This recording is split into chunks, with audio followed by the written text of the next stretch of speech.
गायत्री मंत्र के नए अक्षर की व्याख्या। प्रकृति का अनुसरण। अग्नि तत्व का प्रयोग। अग्नि तत्व जीवन का उत्पादक है। गर्मी के बिना कोई जीव या पौधा ना तो उत्पन्न हो सकता है और ना विकसित होता है। चैतन्यता जहाँ कहीं भी दिखाई पड़ती है उसका मूल गर्मी है। गर्मी समाप्त होते ही क्रियाशीलता समाप्त हो जाती है। शरीर की गर्मी का अंत हो जाए तो जीवन का भी अंत ही समझिए। अग्नि तत्व को सर्वोपरि समझते हुए आदि वेद ऋग्वेद में सर्वप्रथम मंत्र का सर्वप्रथम शब्द अग्नि ही आया है। अग्नि मीले पुरोहितम मंत्र में वेद भगवान ने ईश्वर को अग्नि नाम से पुकारा है। सूर्य अग्नि तत्व का मूर्तिमान प्रतीक है, इसीलिए सूर्य को जगत की आत्मा माना जाता है। हम प्रत्यक्ष देखते हैं कि जिन पेड़ पौधों और जीव जंतुओं को धूप पर्याप्त मात्रा में मिलती है वे स्वस्थ और निरोग रहते हैं। इसके विपरीत जहाँ धूप की जितनी कमी होती है वहाँ उतनी ही अस्वस्थता रहती है। अंग्रेजी में यह कहावत है कि जहाँ धूप नहीं जाती वहाँ डॉक्टर जाते हैं, अर्थात प्रकाश रहित स्थानों में बीमारियां रहती हैं। भारतीय तत्ववेत्ता आदि प्राचीन काल से सूर्य के गुणों से परिचित हैं, इसीलिए उन्होंने सूर्य उपासना की नानाविध व्यवस्थाएं प्रचलित कर रखी हैं। जब अब पाश्चात्य भौतिक विज्ञानवादी भी सूर्य के अद्भुत गुणों से परिचित होते जा रहे हैं। सूर्य की सप्त किरणों में अल्ट्रा वायलेट और अल्फा वायलेट किरणें स्वास्थ्य के लिए बड़ी उपयोगी साबित होती हैं। मशीनों द्वारा कृत्रिम रूप से भी यह किरणें पैदा की जाने लगी हैं, पर जितना लाभ सीधे सूर्य से आने वाली किरणों से होता है उतना मशीन द्वारा निर्मित किरणों से नहीं होता।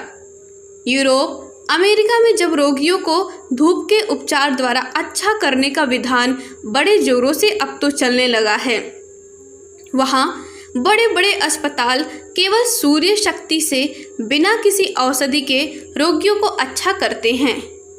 क्रोमोपैथी नामक एक स्वतंत्र चिकित्सा पद्धति का आविष्कार हुआ है, जिसमें रंगीन कांच की सहायता से सूर्य की विभिन्न किरणों को आवश्यकता अनुसार रोगी तक पहुंचाया जाता है। रोग कीटाणुओं का नाश करने की जितनी धूप में क्षमता है उतनी और किसी वस्तु में नहीं है।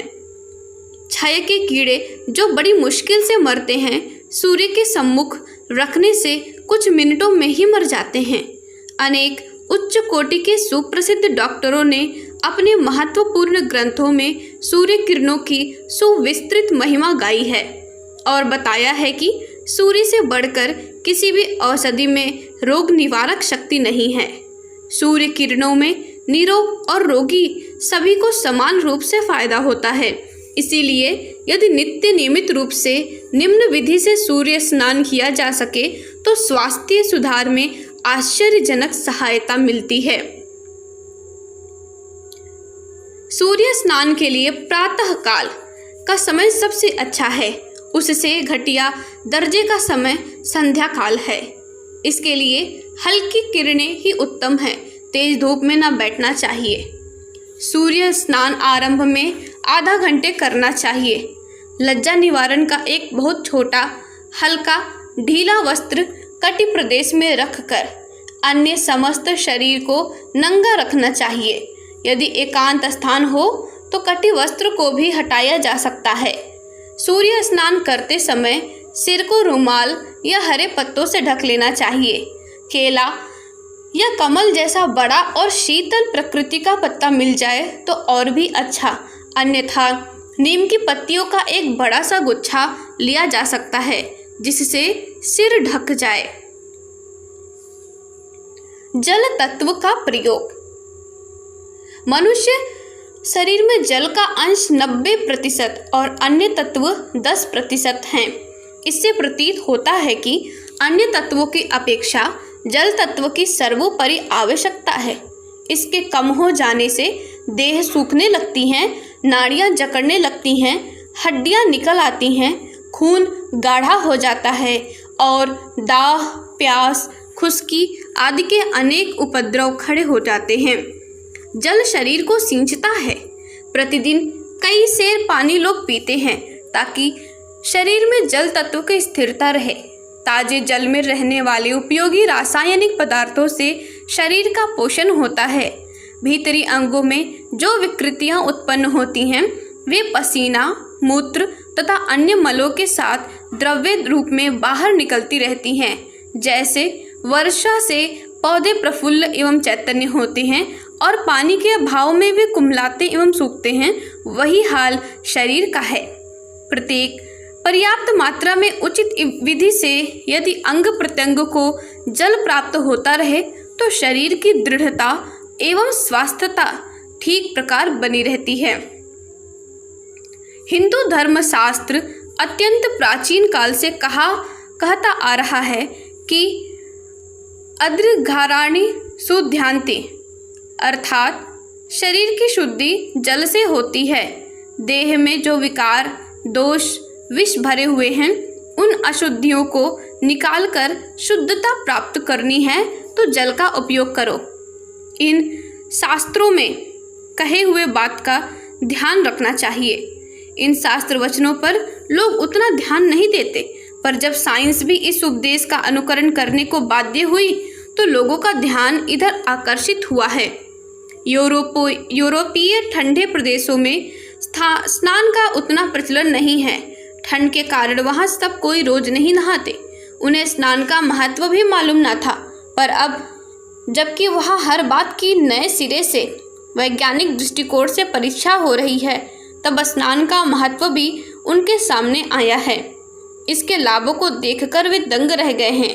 अब अनेक विद्वानों ने स्नान को जीवन मूल्य बताया है और उसी के आधार पर जल चिकित्सा का आविष्कार करके स्नान द्वारा संपूर्ण रोगों का निवारण करने के लिए विज्ञान ने बड़े बड़े ग्रंथ लिखे हैं।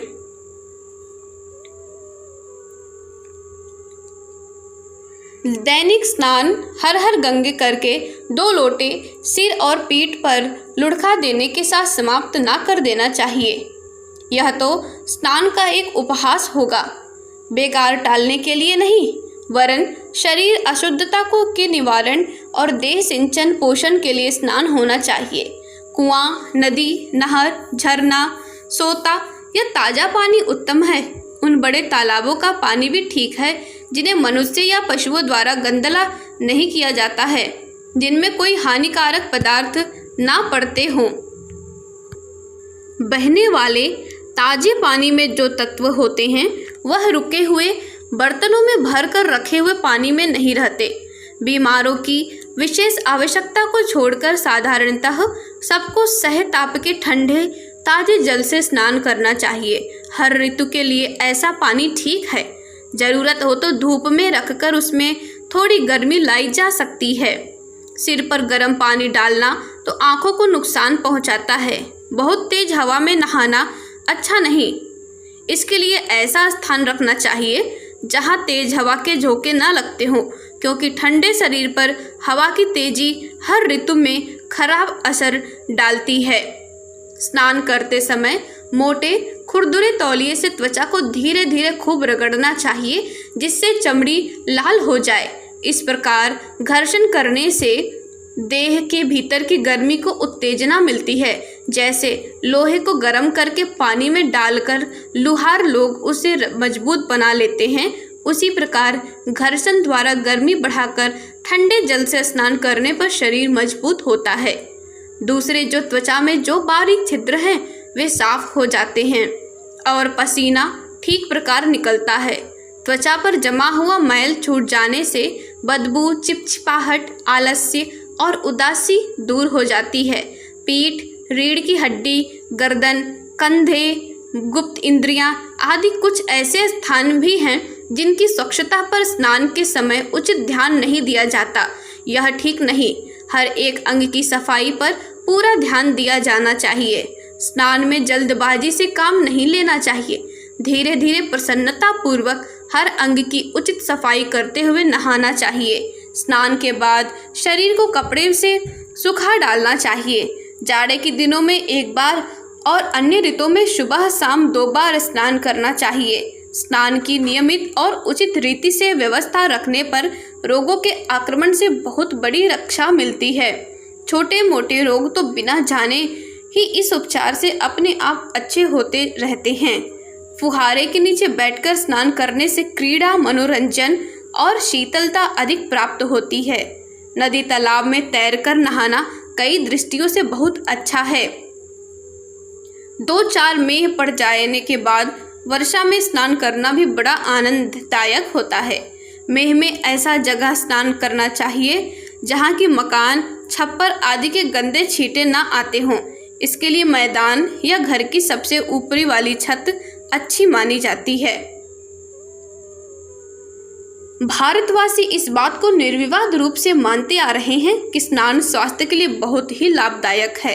भारतवर्ष गर्म देश होने के कारण यहाँ उसके लाभ और भी अधिक हैं। स्नान के महत्व को व्यावहारिक रूप से स्वीकार किए बिना इस देश के कोई मनुष्य स्वस्थ नहीं रह सकता। आगे हम अगले ऑडियो में अग्नि तत्व के बारे में पढ़ेंगे। धन्यवाद। ओम शांति। हमारे YouTube चैनल को सब्सक्राइब करें और बेल आइकन को दबाकर ऑल पर क्लिक करें ताकि नोटिफिकेशंस आपको मिलती रहें।